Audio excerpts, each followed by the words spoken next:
ओम नमस्ते। आइए आज की चर्चा प्रारंभ करते हैं।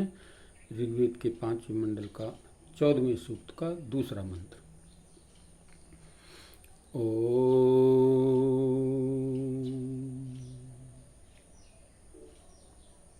त्वमध्वरीष्वीदति देवं मर्ता अमर्त्यं यजिष्ठं मानुषे जने।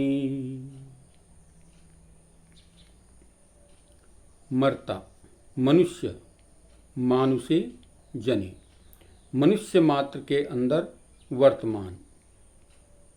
तम यजिष्ठम उस पूजनीय, अमर्त्यम अमर देव की, अध्वरेषु यज्ञादि उत्तम कर्मों में ईडते स्तुति करते हैं। मंत्र में 3 बातें विशेष प्रकार से बताई गई हैं। पहला, जगत पिता परमात्मा अंतर्यामी रूप से मनुष्य मात्र के अंदर विराजमान है। वही अमर और सबका पूजनीय है। वह परमपिता परमात्मा मनुष्य मात्र के अंदर, कहते हैं अंतर्यामी, हमारे अंतरात्मा के अंदर वो जो है परमपिता परमात्मा विद्यमान है। वही सबका पूजनीय है और सबका श्रेष्ठ है, अमर है। पहली बात ये समझ लेनी चाहिए कि परमपिता परमात्मा को ढूंढने के लिए हमें कहीं और जाने की आवश्यकता नहीं, बल्कि वो हमारे हृदय अंदर के अंदर ही विराजमान है, प्रतिष्ठित है, अमर है। और उसी जो वही हमारे पूजनीय है, उसी की पूजा करनी चाहिए। दूसरी बात कही, उसी की यज्ञादि उत्तम कर्मों में बड़े प्रेम से उपासना करनी चाहिए। और जितने भी यज्ञ आदि, यज्ञ यानी श्रेष्ठ कर्म, जिनमें सर्वश्रेष्ठ कर्म आता है देव यज्ञ, जिसके अंतर्गत हम प्राणी मात्र का हित का चाहते हैं। जाने अनजाने में सबका हित करते हैं। इसमें यदि हम घर पर निरंतर यज्ञ कर रहे हैं तो उस यज्ञ की सुगंधि को हम रोक नहीं सकते। यदि हम अपने पड़ोसी का हित नहीं चाहते, किसी कारणवश हमारा उनसे वैमनस्य है और हम उनका हित नहीं चाहते, परंतु यदि हम घर पर निरंतर यज्ञ कर रहे हैं तो उस यज्ञ की सुगंधि को हम उस पड़ोसी के घर तक जाने से नहीं रोक सकते। इसलिए हम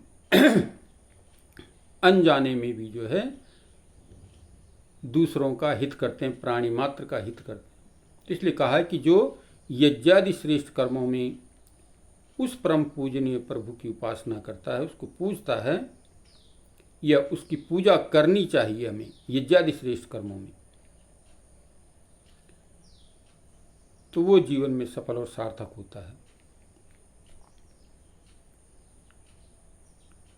और कहा, जिन यज्ञादि कर्मों में उस अमर और पूजनीय परमपिता परमात्मा की उपासना, प्रार्थना प्रेम और श्रद्धापूर्वक की गई हो, वह यज्ञादि कर्म निर्विघ्न पूर्ण हो जाते हैं, निर्विघ्न समाप्त होते हैं और अत्यंत कल्याणकार के साधक बन जाते हैं। वो हमारे जो है कल्याण का मार्ग बन जाता है, वो हमें उत्तमता की ओर ले जाता है। इस प्रकार का यज्ञादि कर्म, जो भी श्रेष्ठ कर्म हम करते हैं, वो निर्विघ्न पूर्ण हो जाते हैं जब हम उस परमपिता परमात्मा को अपने हृदय के अंदर जान लेते हैं। पहली बात यही बताई गई है कि हम उस परमपिता परमात्मा को अपने हृदय के अंदर जानें। वही सबसे श्रेष्ठ है, अमर है और वही पूजनीय है। तो जब हम उस परमपिता परमात्मा अपने हृदय के अंदर जान लेते हैं, तब हम श्रेष्ठ कर्म करने के लिए उद्यत हो जाते हैं। उत्तम और बड़ी श्रद्धा और भक्ति से, प्रेम से जो श्रेष्ठ कर्म करते हैं, तो वो जो है वो कर्म हमारे सफल हो जाते हैं, सार्थक हो जाते हैं। उसका फल प्राप्त हमें होता है कि वह निर्विघ्न पूर्ण होते हैं और हमारे मार्ग में साधक बन जाते हैं, हमारी साधना बन जाती है उस परमपिता परमात्मा को प्राप्त करने की।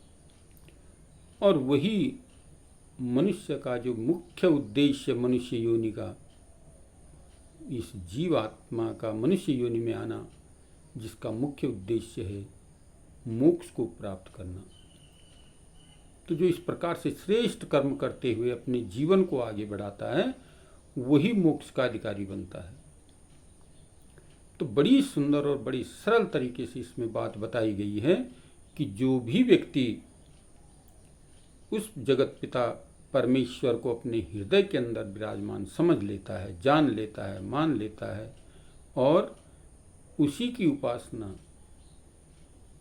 वही हमारा पूजनीय है, ये समझ लेता है और बड़ी श्रद्धा और भक्ति से जब उस परमपिता परमात्मा की स्तुति, प्रार्थना और उपासना करता है, यज्ञादि जितने भी श्रेष्ठ कर्म हैं संसार में, इन श्रेष्ठ कर्मों को करते हुए उस परमपिता परमात्मा को नित्य अपने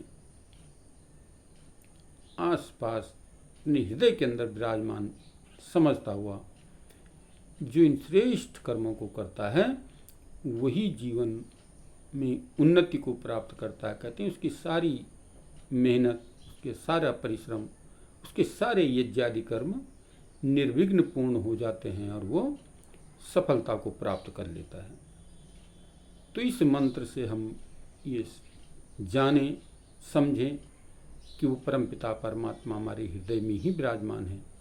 उसको पाने के लिए हमें कहीं और भटकने की आवश्यकता नहीं, बल्कि इस हृदय को ही पवित्र और सुंदर बनाने की आवश्यकता है। जब हम इस हृदय को पवित्रता की ओर बना लेंगे तो हमारा जीवन सफल, श्रेष्ठ और साकार हो जाएगा और हमारा जो लक्ष्य है मोक्ष का, उसको प्राप्त कर पाएंगे। तो इसको प्राप्त करने के लिए, मोक्ष को प्राप्त करने के लिए हमें इस मंत्र पर विचार करके, चिंतन करते हुए परमपिता परमात्मा को जो सर्वशक्तिमान है उसको अपने हृदय के अंदर विराजमान करते हुए हम अपने जीवन को, इस शरीर को शुभ कर्मों में, सत्य कर्मों में, श्रेष्ठ कर्मों में लगाने का प्रयत्न करें। तो यही इस मंत्र की चर्चा है। आइए आज की चर्चा को यहीं पर विरमित करते हैं। ओम शांति।